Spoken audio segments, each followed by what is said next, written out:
glad to have you on here. You're welcome to my channel. Welcome to Conversations with SAMIRA. I've been wanting to do this for the longest time, but I'm super excited. I'm starting and I'm doing it. This is just a space where we'll be talking about different topics, meaningful topics. We'll talk about personal growth, we'll talk about self-care. We're just going to share my thoughts, my experience, and we just inspire each other to motivate us to just live our best life. And so today we are going to talking about romanticizing your life. This is something that I have practiced and I'm still practicing in my life. I've learned this at an early age in life and it has helped me a lot. I will tell you I learned this at an early age in life because looking back at my life now, I knew that I was doing this, but I did not know what it was. But now I know better because if I look at my life when I was in secondary school, even my university days, I know this romanticizing my life is something that has helped me and saved me a lot of stress. Let me just tell you what romanticizing your life is. Romanticizing your life is just finding happiness and joy in things that go unnoticed, in the little moments, in the little things you have, just finding contentment within yourself, finding contentment with the things around you. Trust me, this is going to help you in so many ways because like I said, I'm going to be sharing my personal experience. Looking back at my life when I was in secondary school, okay, let me now go to university. You will see different, like in your hostels, girls will come and say, oh, I have this, I bought new wig, this wig is trending, this one is trending, and you're looking at yourself and you're wondering, oh, I don't have it.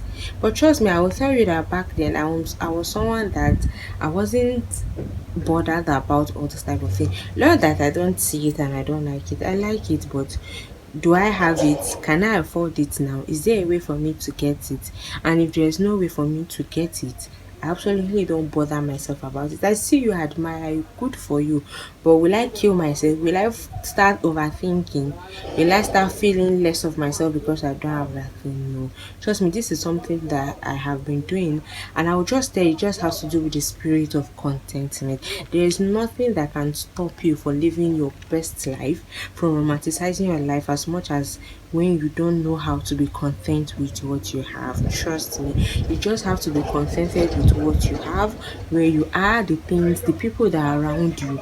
Be happy and be good. Trust me, when you have the spirit of contentment, it saves you a whole lot of things. There are different ways you can romanticize your life, but there's no way we'll talk about romanticizing your life when we don't talk about having the spirit of contentment. Be grateful for where you are.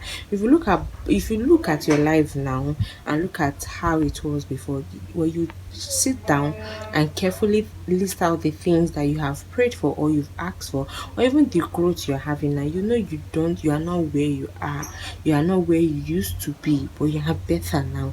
So don't fall into depression. Don't start to think, oh, because it's easy for you to go on social media, it's easy for you to go on Instagram now and you start to see someone has bought a house, someone has bought a car, someone has people are starting a new business, these ones are getting married, this one, there are so many things. People come on this social media, except just few, they come on this social media and come and show you the good parts.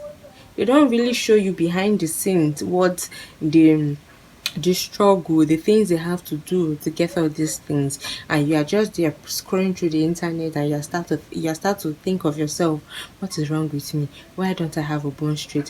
What My sister and my brothers, you don't have to be like that. Trust me, when you start to have the spirit of contentment, and it doesn't take a lot, you just have to be thankful for the things you are. You just have to be thankful for where you are now and know that you are in an answer prayer already. Trust me, when you look at your life and you see there are things you are not thankful for, but there are so many things for you to be thankful for. That you have woken up this morning, you are healthy, you should be thankful. You are not in the hospital, you should be thankful for that. God has kept you. You know what I'm saying, right? It's His mercies that is still keeping up. So there are so many things for you to be thankful for. Appreciate the things you have now. I'm not saying you should have you should just platoon at a level where you say, okay, I have this and this, and I'm okay with that. No, I'm not saying you should not contend for growth. Contend for growth, but as much as you are contending for growth, contend for growth and also appreciate the things you are having. Not to have a mediocre mindset of saying you will just stop there. Oh, this one is enough. You don't want, no, you can still grow and still have the spirit of contentment. And there are little ways you can just romanticize in your life. My sister, as simple as it is, lighting up a candle in your room, it elevates your room, it elevates your smile, even your mood. Listen to good music, feel good about yourself, appreciate yourself. It shifts your mindset, trust me. And when it shifts your mindset in a positive way, when you start to practice these things, you start to have a good mindset, even mentally, you become okay. Trust me. Then you have that positive energy, even towards life, towards things, and even things around you. You will see that the things you would usually react to, or the things that will make you feel bad or make you feel down or feel less of yourself, you don't even pay attention to them anymore. You start to live a positive life. Trust me, you start to live a positive, you start to feel good about yourself. You start to look at life in a different perspective, which will even help you to become even more productive. It will help you to even grow. It will help you to even, it will push you further, even for growth, even for so many things. So you just have to cultivate the habit of appreciating things, having the spirit of contentment, cultivate the habit of romanticizing your life. As much as you're cooking a simple meal, it's just rice, right? But there's a way you can cook it with so much love, with so much creativity. You know you've made jollof rice last week, but you have rice today.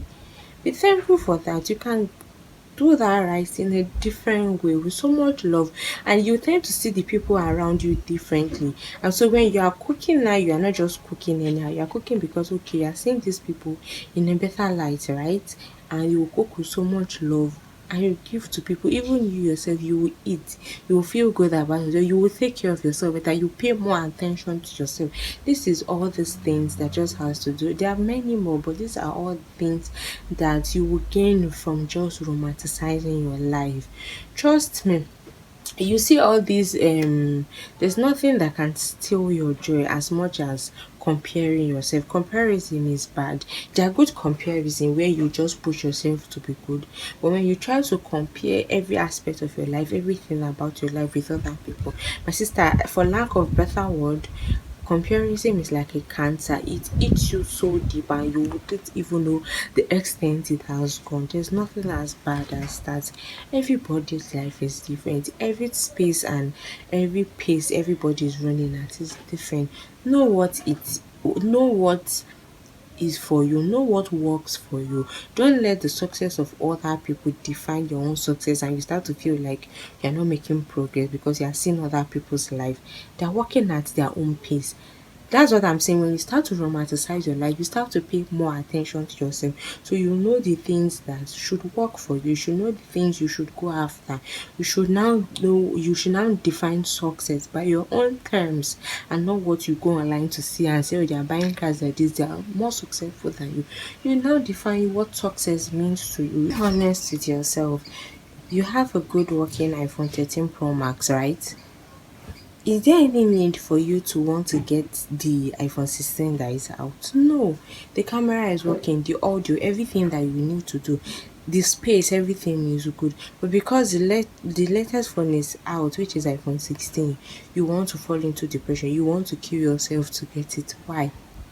Why these brands keep producing all these things? By all means, if you have the money, you've worked hard for it and you want to get it, please by all means get it. I'm not saying there's anything wrong with you having the money and you can afford these things. No, you can get it. Please, I'm in for all that kind of enjoyment. But I'm saying that you don't have that means now, and you are trying to fall into depression, you are trying to just harm yourself by harming yourself in the sense that you are start to feel worried, you are start to feel less of yourself because you cannot afford to get all these things. No, there's no need for you to do that. When you do the work, all these things will start to fall in place and you start to afford these things that you want to get. But for now, since you cannot afford it, try to have the spirit of contentment. Appreciate things that you have. Romanticize your life, and trust me, life will become better. You start to see life in a different light and things will just work out good for you.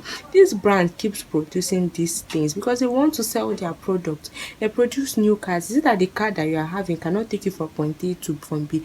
It can, but because Lamborghini is out, you want to buy Lamborghini and you start to think, where did I get money? Do you really need all these things? You don't need them. So why are you trying to beat yourself over all these things? The money will come, you'll be able to afford it in due time. But for now, appreciate the things you have in your life. You just keep producing these things and there's no end to these things. There's no end to this desire. So this is all I have to say. Thank you for tuning in, and I hope you've learned one or two from these things that I've said. And you can also add yours in the comment section. I'll be in the comment section looking out for your own comments, for your own ideas and other things we can also learn from it. So until next time, bye for now.